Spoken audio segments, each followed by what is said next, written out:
Sir कल एक बड़ा जलसा होने जा रहा है, इससे पहले जलसे वाला माहौल है, क्या सरप्राइज देने जा रहे हैं इमरान खान कल? इससे बड़ा क्या सरप्राइज होगा कि पारा चिनार में अभी 20 बंदों की जलसे की है छोटू जरदारी ने, वो कांपे टांगने वाली सरकार ने।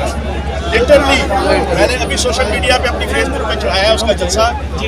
मैंने लिखा है कि छोटू जरदारी, बड़े जरदारी और पूरी पीपल पार्टी, उनको ना चुल्लू भर पानी लेकर उसको झुमकियाँ मारनी चाहिए कि बात करोड़ों की और दुकान करोड़ों की, जेब में नहीं है ढेला और देखने चले मेला बात करते हैं ये खान की हुकूमत गिराने की और पॉपुलरिटी खत्म करने की, और वहाँ पे जलसा जो है ना वो चंद 100 भी बंदे पूरे नहीं थे। मैं ये समझता हूँ जितने बंदे उधर थे ना आज पारा चिनार के जलसे में, उससे 3 गुना या 5 गुना ज्यादा यहाँ पर जिसको शॉर्ट दे रहे मुझे वो सुलह हो के जंग हो, इमरान खान के संग हो, सब हमें पसंद है। वो उनकी 9 जमातें हैं, आपकी 1 जमात है। कोई है चौधरी निसार का?